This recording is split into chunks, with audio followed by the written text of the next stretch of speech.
बार बार जब नाम जप किया जाता है तो कोई भी निष्ठा हो सब जागृत हो जाती है। बाबा कह रहे समस्त आसक्तियों का नाश करके तुम्हें भगवननिष्ठ बनना है, किसी की बात नहीं सुननी। नाम जप से, नाम कीर्तन से जितनी जल्दी तदाकार वृत्ति होती उतनी किसी और साधना से नहीं होती। जो नाम जप करते हैं नामी सदैव उनकी रक्षा में उनके पास रहता है। इसलिए तुम अपनी धारणा बनाओ, दूसरों की बातें मत सुनो। तुम जैसी जैसी धारणा पुष्ट करते जाओगे वैसा तुम्हें अनुभव होता जाएगा। तो नाम जापक को क्या सावधानी रखनी चाहिए जिससे उसका नाम सिद्ध हो जाए? बड़ा सुंदर प्रश्न उत्तर प्रश्न करता पूज्य श्री स्वामी अखंडानंद सरस्वती जी महाराज, उत्तर देने वाले ब्रह्मबोध संपन्न पूज्य बाबा उड़िया बाबा जी महाराज। तो क्या सावधानी रखे, क्या त्याग रखे जिससे नाम जापक सिद्ध हो जाए? सिद्ध नाम जापक रोम रोम रग रग नामाकार वृत्ति। पहले तो असंबद्ध प्रलाप छोड़े, असंबद्ध बेमतलब की बातें।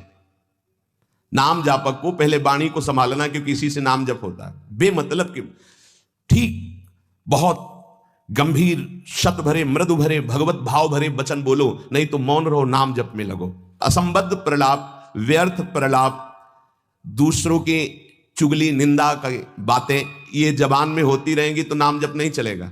नाम जापक ध्यान दिए, नाम सिद्ध करना है अर्थात निरंतर चलाना है। असंबद्ध प्रलाप, व्यर्थ प्रलाप, दूसरों की चुगली निंदा, क्या अपने को लेना देना? हमको तो सबको भगवत स्वरूप देखना है। किसी की निंदा क्या करनी, किसी की चुगली क्या करना। दूसरा, चोरी, चोरी नहीं, मन और वचन कर्म से भी किसी की चोरी करने की चेष्टा हमारे अंदर नहीं होनी चाहिए। किसी भी तरह होता है मन में जब प्रलोभन जागृत होता है तो ऐसी चेष्टाएं होने लगती, कदापि नहीं। किसी की कोई वस्तु पड़ी, हमारा अधिकार नहीं, पड़ी रहने दो। बोले हमें मार्ग में मिली, क्यों तुमने क्यों उठा लिया? वो पुनः मार्ग में लौट के आता, उठा नहीं। बोले कोई उठा ले, तो कोई उठा ले, तुम तो उपासक हो, तुमने क्यों उठा लिया? तुम्हें क्या आवश्यकता है? आवश्यकता होगी हरि तुम्हें देंगे। बोले हरि ने ही तो दी, रास्ते में पड़ी थी। नहीं नहीं, ऐसे नहीं। उपासक को इन बातों पर बहुत ध्यान देना है, वो चोरी मानी जाएगी। आपने क्यों उठाया? आपको चले जाना है, वो पुनः लौट कर आएगा उसको, या जो उठा ले। हमारा कर्तव्य नहीं, हमें ना किसी की चोरी करनी है मन से, ना तन से, और ना कोई हमें चेष्टा ऐसी चोरी वाली। हिंसा और व्यभिचार, नाम जापक में अगर ये दोष हैं तो बाबा बहुत स्पष्ट कहने वाले महापुरुष, क्योंकि जो ब्रह्मबोध संपन्न भगवत प्राप्त महात्मा होते हैं वो सही औषधि देते हैं। एक बार किसी ने बाबा से पूछा कि बाबा हमारा कल्याण कब होगा? सभा में बाबा ने कहा तुम्हारा 7 जन्म में भी कल्याण नहीं होगा। तो उनका ऐसा बाबा क्यों? इसी शब्द का उच्चारण किया, बेविचारी का कल्याण कभी नहीं। बहुत कठोरता से डांटा, और वो जो देख रहे होंगे वो तभी डांट रहे थे। जैसे अपने पुत्र से प्रियता रखती हुई डांट लगाई जाती है, ऐसे महापुरुष डांटते, अपमान नहीं करते। वो अपमान नहीं है, वो सुधार। वो शब्द जाएगा और आग पैदा कर देगा और उसको व्यभिचार से उठा देगा, ऊपर उठा देगा।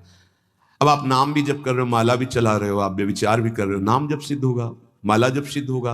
नहीं। अपने धर्म के अनुसार चले। कोई भी नशा करने वाले को नाम जब सिद्ध नहीं होता। उपासक के जीवन में कोई नशा नहीं होना चाहिए। हमें लगता है भगवत कृपा है, कोई व्यसन। झूठ नाम जापक को नहीं बोलना चाहिए। अब हाथ में माला है, बात करने में हम झूठ बोल दें तो हमारे नाम जप का मतलब क्या रहा? झूठ क्यों बोलते हैं? क्यों डरते हो? क्यों छुपाव कर रहे हो? किस बात के लिए झूठ बोल रहे हो? झूठ को पाप माना ही नहीं जा रहा। कलयुग का प्रभाव देखिए, वो लिखा हुआ है प्रभाव में कि झूठे ही देना, झूठे ही लेना, झूठे ही भोजन, झूठ चबेना। क्यों झूठ बोलो? सही बोलो ना, झूठ बोलने की जरूरत क्या है? जैसे आपसे कोई प्रश्न करे उसका उत्तर सही दे दो, डरो मत, डरने की जरूरत नहीं। और कुछ ऐसा होता है जो सत्य को संभालने के लिए, सत्य को हृदय में रखने के लिए वो जो बोला जाता है वो किसी का अहितकारी नहीं होता। आप कितना भजन करते हैं? आप तो बहुत भजन करते हैं, भजनानंदी है। तो अब हम सत्य को बोल के एक तनित नहीं मार, नहीं, हमसे क्या भजन होता है?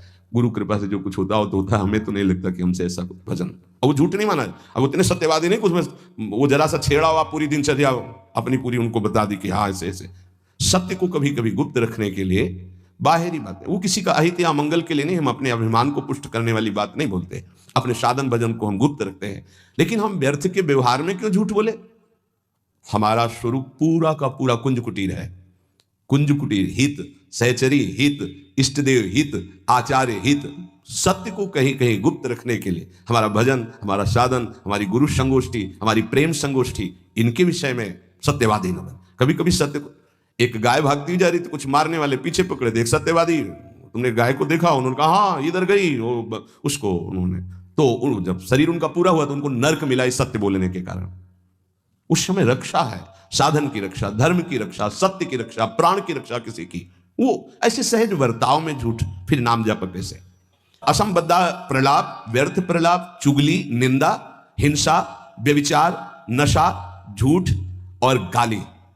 ये प्रार्थना है कि ब्रजवासियों की वाणी पे इस सूत्र को ना देखें, वो भगवत पार्षद है।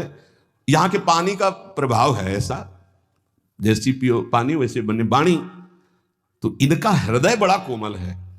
जब तक ब्रजवासियों की टूक अंदर नहीं जाएंगे तो गौर श्याम जोड़ी नेत्रों में झलकेगी नहीं। इनका प्रभाव है, वैराग्य मार्ग के पथिक को इनके टुकड़ों की आशा रखनी चाहिए। इनके टुकड़ों में सामर्थ्य है श्यामल गौर जोड़ी को हृदय में प्रकाशित करने की। तो इनकी वाणियों में न देखे, क्योंकि हम ब्रजवासी हैं, ब्रज में वास कर रहे हैं सब। तो यहां अगर ये कि सत्संग में सुना था ये ब्रजवासी, तो उनके प्रति दोष दृष्टि बन जाए। ब्रजवासियों की वाणी में थोड़ी कठोरता हो, हृदय एकदम मक्खन से भी ज्यादा कोमल निर्मल होता है। ये भगवत पार्षद है, ये ठाकुर जी को भी कुछ नहीं समझते। जब अपने स्वरूप में आते हैं तो कहते तुम्हारे 2-4 लाख गौवें ज्यादा होंगी, अगर हमें दांव ना दिया, पीठ में न बैठाला, तो कल से खेल में नहीं आने देंगे। खेल में कौन किसका गुस्सैया, चलो बाहर। तो ठाकुर जी भी कान पकड़ते, हाथ जोड़ते, ये उन्हीं के सखा है। इस रज में मां के गर्भ से प्रकट हुए, ये प्रेम भूमि शिव शनकादि बंदित रज है। तो ब्रजवासियों पर ये दोष दृष्टि ना रखे, अपनी वाणी को संभाले, कभी अश्लील शब्द और गाली आदि न बके, नहीं तो भजन सिद्ध होने में बाधा पड़ेगी। जो देहात्म बुद्धि से व्यवहार करता है उसके नाम जप में बाधा पड़ती है। देहात्म बुद्धि, स्त्री पुरुष शरीर का भाव रख करके फिर व्यवहार करोगे तो काम क्रोध आदि की लीलाएं तो हो ही जाएंगी। उपासक को सदैव दैवी संपदावान बनना चाहिए। भगवद स्मरण और सद आचरण, ये 2 असाधन को मिटाने के लिए सर्वसमर्थ साधना है। ध्यान दीजिए, समस्त असाधनों को मिटाने के लिए ये 2 बहुत जोर के हैं। भगवद स्मरण निरंतर, ये निरंतर शब्द बहुत कठिन है। बड़े अच्छे साधक हैं जो निरंतर शब्द पर स्थित हो रहे, माला 2 माला गिनती वाले माला करके फिर निश्चिंत हो गए, बात अलग है। निरंतर भजन और आचरण पवित्र, बस आप चिंता मत करो, परिपक्व स्वभाव जागृत हो जाएगा, भगवदाकार वृत्ति। भगवान श्री कृष्णचंद्र जी अर्जुन जी को उपदेश दे रहे हैं, श्रेयान स्वधर्मो विगुणः परधर्मात् स्वनिष्ठितात् स्वधर्मे निधनम श्रेयः परधर्मो भयावह।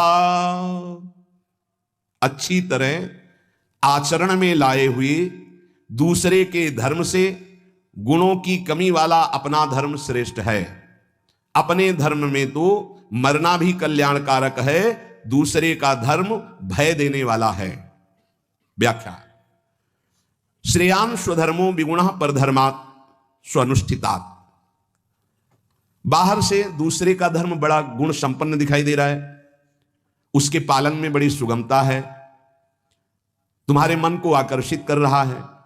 वो धन का, वैभव का, सुख सुविधा का, मान बढ़ाई का, बहुत जल्दी भगवत प्राप्ति का, जीवन भर आराम सुख व्यवस्था का प्रलोभन दे रहा है।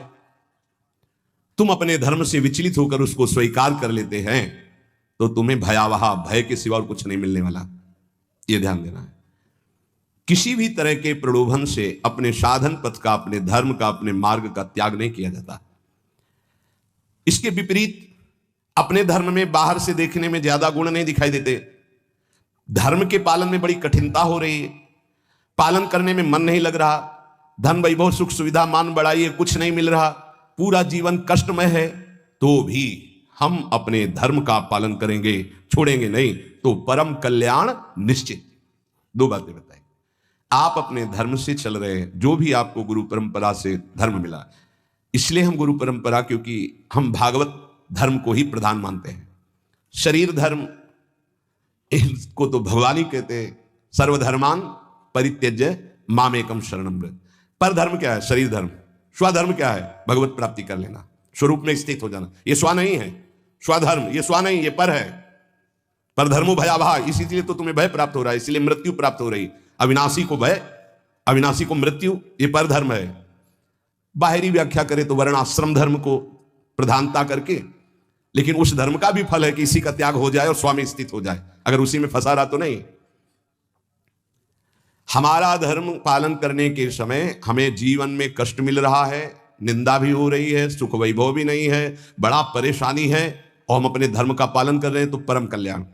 दूसरा हमें प्रलोभन दे रहा है, बाहर से देखने में गुण संपन्न और उस धर्म में बड़ी सुगमता है, पालन करने में बड़ा मन लगता है, धन वैभव सुख सुविधा मान बड़ाई ये सब जीवन भर खूब भोग आराम, हम अपने धर्म का त्याग करके उसे स्वीकार कर लिए तो भयावह परिणाम में भय प्राप्त होगा।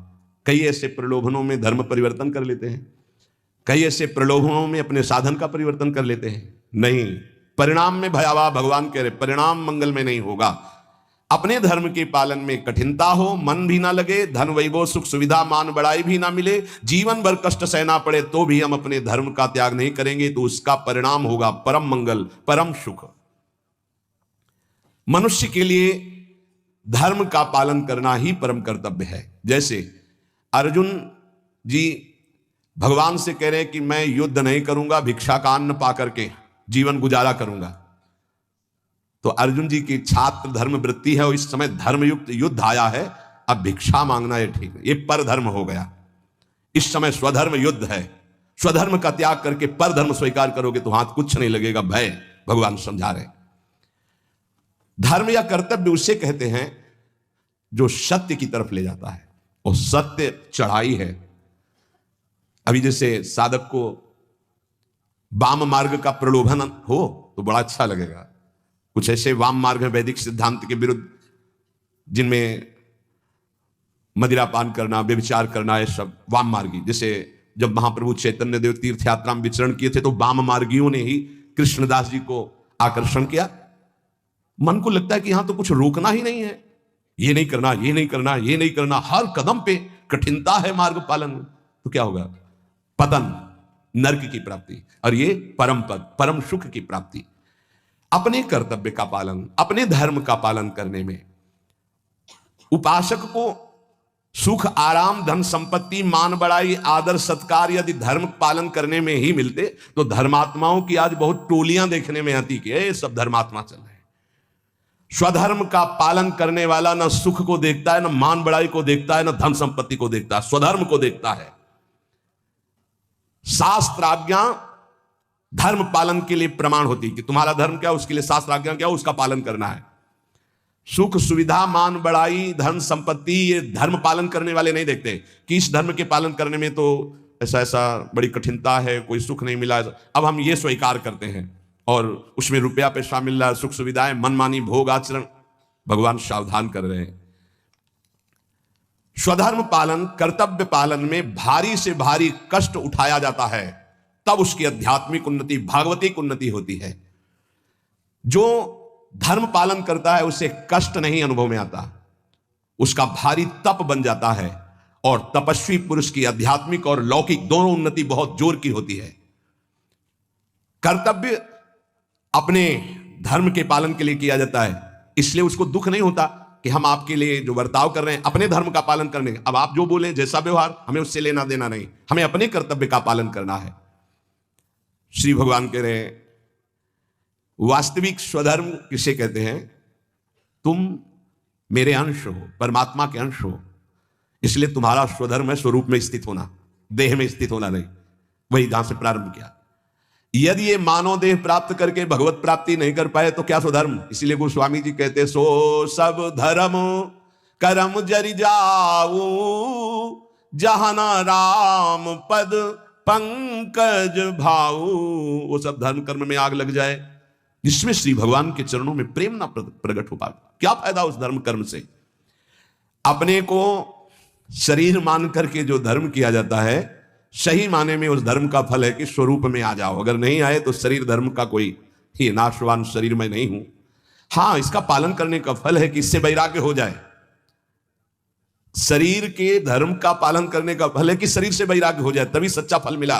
राग युक्त शरीरों के धर्म पालन से क्या लाभ मिलेगा? अपने को हम प्रभु का सेवक या जिज्ञासु, यही खास धर्म है, यही सही धर्म है।